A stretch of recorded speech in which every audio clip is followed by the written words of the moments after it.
En classe vous est offerte par la COSYDEP. COSYDEP, une coalition pour une éducation de qualité pour tous. Bienvenue à tous. Suite à fin de notre focus sur l'éducation des filles au Sénégal, nous nous intéressons aujourd'hui à la percée des filles dans les études. Des filles qui tiennent les premiers rangs dans les examens et les concours. Les acteurs de l'éducation expliquent cette percée par beaucoup de facteurs. C'est un sujet réalisé à Ziguinchor par Lamine Ba. Il y a une quasi-unanimité sur le constat de la percée des filles devant les garçons à l'école, concours nationaux et autres distinctions particulières.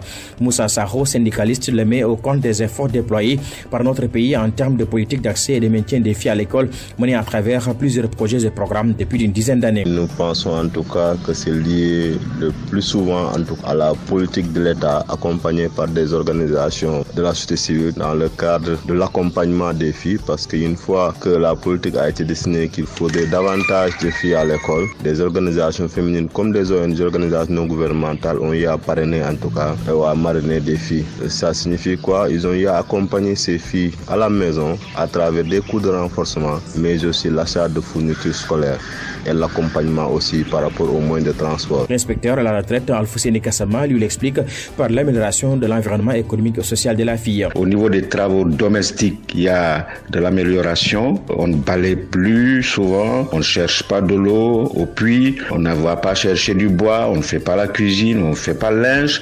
Surtout avec le développement des conditions de vie liées à la disponibilité de l'eau, de l'électricité, mais surtout au fait que les filles s'adonnent de plus en plus aux études et les travaux dont sont allés. Un accès plus aisé à l'outil numérique a aussi joué son rôle selon l'inspecteur à la retraite. C'est l'accès à l'informatique et à l'Internet au niveau de technologie de manière générale qui permettent aussi bien aux garçons qu'aux filles d'avoir une espèce de renforcement de leur capacité en dehors des heures ouvrables. Nos interlocuteurs sont cependant unanimes sur le fait que les résultats engrangés ne doivent pas pousser au relâchement. Il faut maintenir la cadence et faire de notre pays une référence dans l'excellence des filles. La présidente du Comité national des enseignantes pour la promotion de l'éducation des filles, communément appelée la SCOFI, salue cette tendance. Écoutons Awasen Diop. Cette percée des filles dans les examens et concours traduit les efforts des femmes dans les réalisations des ambitions de nos filles. Les mamans sont beaucoup plus soucieuses de l'avenir de leur progéniture dans un contexte marqué par une crise multisectorielle, crise de l'emploi,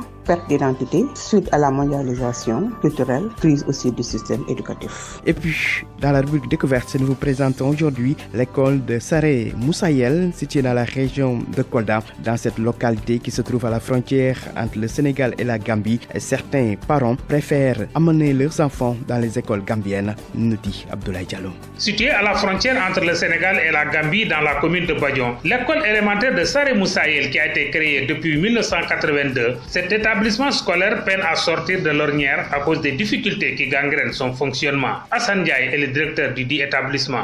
Géographiquement, il se situe dans la commune de Badion, sur la ligne frontalière Gambie-Sénégal.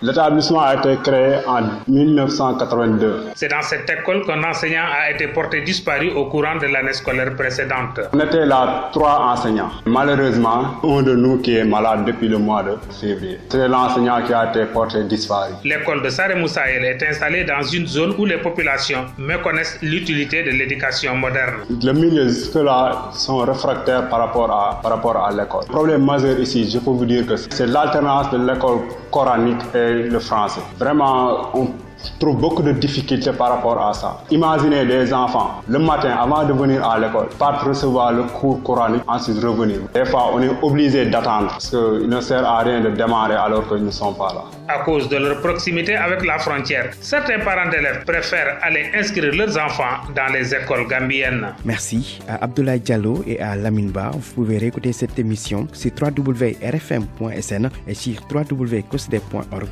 Rendez-vous la semaine prochaine. En classe vous a été offerte par la COSYDEP. COSYDEP, une coalition pour une éducation de qualité pour tous.